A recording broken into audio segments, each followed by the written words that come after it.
clear to play. Matthew here from MiniWarGaming.com, bringing you another Star Wars X-Wing unboxing video. I've already done the starter set, the TIE Bomber, the B-Wing, and the Hawk 290. Now we're going to do the Lambda class shuttle.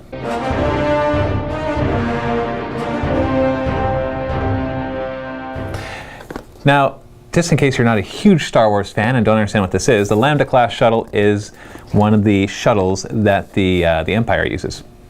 They do. You see it in a lot of the movies used to transport the main officials to places, and also the Rebels steal one to go and onto the moon of Endor to take down the shield generator. So that's what this is. So they have tons of them in the fleet. So this is not actually just one named one like you see with a lot of the other ships, like the Millennium Falcon. You only ever see one of them, and then they actually brought it into the game, but they named it its official class so that you could use multiple copies of it. So let's take a look inside. Now, an interesting note is my wife, when she saw this, she said, "That ship can fire?" And if I had just seen the movies, I would agree. I'd be like, yeah, I've never seen it fire. It just looks like a shuttle.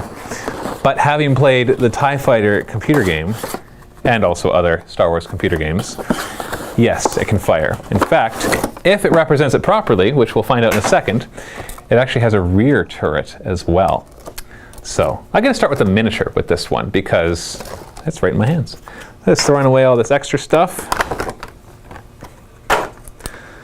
The real question I have is, do its wings move? So there is the Lambda class shuttle. Because this is in its landed form. So hold on, I'm going to try turning them. I hope I don't break it. Oh my goodness. Oh my goodness. The wings actually extend. So this is the first, oof, I don't know if I want to push it any further. I think that's, oh no, it goes a little, oop, up. I could hear something, a little crack there. So be very careful with how far you go with that. Don't think it was meant to go any further than that. So I'm going to stop right there. Doesn't look like it's fully extended, but I'm not going to risk breaking it. So that's its flight mode, and then the wings go up. Yeah, see, I think I might have snapped something in there, but that's okay. It'll still work. And then the wings extend up for when it's landed. I'm going to put it down right there and hope I didn't break it. I can do some repairs if I did, though, later. A little bit of super glue will fix any problem. So looking at the rest of the box, so this is different than the regular blisters. It's a little more expensive, and it's bigger, and it has a larger base than what you're used to seeing with all the other ones. So that means that it moves a little differently too. Like, it has the same kind of movement abilities, but with a larger base, it means you move a little further than you would think because of the way movement works. And it has fatter bases, or fatter stand, whatever you want to call these. So let's stick this together and then put the shuttle on top of it. So there we go. I'm just afraid of wings. I'm going to have to play with it off camera to see how far you can make the wings actually move. So we're going to put it right there. And then it comes with the baggie full of all the stuff. And this baggie actually is bigger than the other baggies, so I don't have to break it in order to open it. So here, it actually comes with a manual giving, looks like it gives new rules, new upgrade cards, and a new mission. Now this is common with the bigger ships. They actually come with a new mission on each of them that has to do with that movement ship. You can also see right away a preview of how far it can move. So this is actually very slow, and it can't do any of the 4 or 5 maneuvers. And turning is very hard for it, once it gets to 3. But it has the ability that I've never seen before for it to not move at all. It's kind of a funny thought if you think about it. You're in space. You could choose to move not at all if you really wanted to. But this is Star Wars we're talking about. It's more like dogfighting than being in space. So can you imagine, like, if you were dogfighting in an atmosphere and you're able to actually stop? That would be pretty awesome. And well, I now realize that helicopters and stuff can do that. But still, it's neat when it comes to the context of this game. So it comes with all these upgrade cards, and there are a lot of them. And so I'm not going to go through all of them. I'm just going to talk about a couple of them. Let's see. We got the ST-321 upgrade. When acquiring a target lock, you may lock onto any enemy ship in the play area, so you don't have to be in range 3 like normal. Then we've got heavy laser cannons. We got advanced sensors. So this is an upgrade as well. Immediately before you reveal your maneuver, you may perform one free action. If you use this ability, you must skip your perform action step during this round. So I guess that means you get to do your action before you do your maneuver. I guess that would be useful if you're about to do a red maneuver, because when you do a red maneuver, you're not allowed to do an action afterwards. So if you know you're going to do a red maneuver, you can use advanced sensors to do a free action, and then you do your red maneuver, which stresses you out, which means you're not able to do your action afterwards. So that actually does have a lot of good use. Sensor jammer: when defending, you may change one of the attacker's hit results to a focus result. The attacker cannot re-roll the die with the changed result. Interesting. Darth Vader, Imperial only, as a pilot. So that's a pilot upgrade.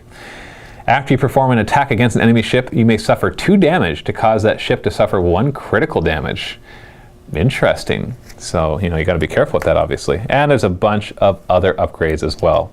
Rebel Captive, Weapons Engineer, Navigator, Flight Instructor, Intelligence Agent, which we saw in the other one, Anti-Pursuit Lasers.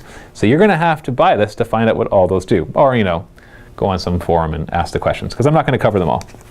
Then we have our pilot cards. So we get to see the stats here of the Lambda class shuttle. So we see it has 3 attacks, so that's a decent attack. Only 1 evade, which makes sense for a ship of its size. And then it has 5 hit points and 5 shields. So it's very, very survivable. So that's good, very good. Not the most survivable in the game, but very survivable nonetheless.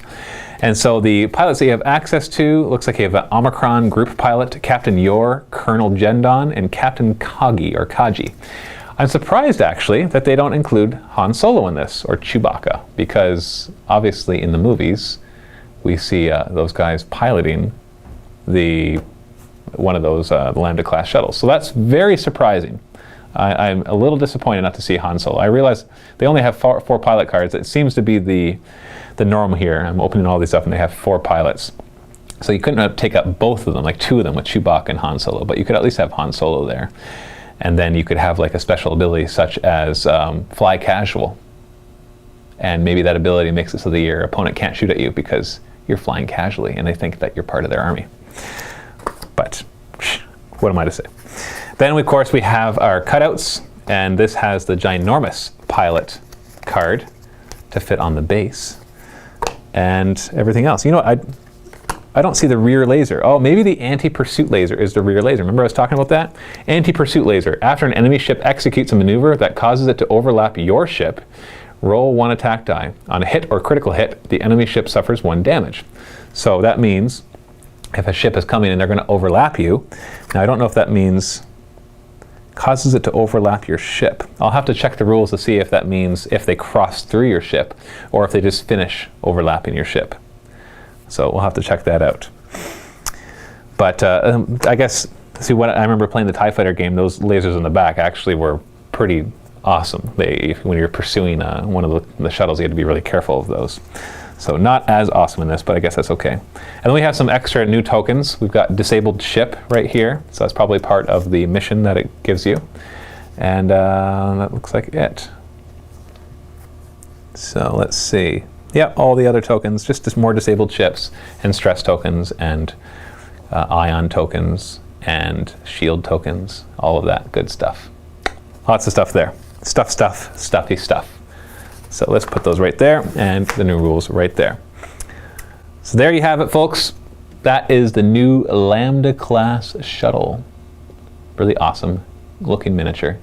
Good addition to your collection, and also we'll have to play this in some battle reports, especially with the missions, to see how it works out.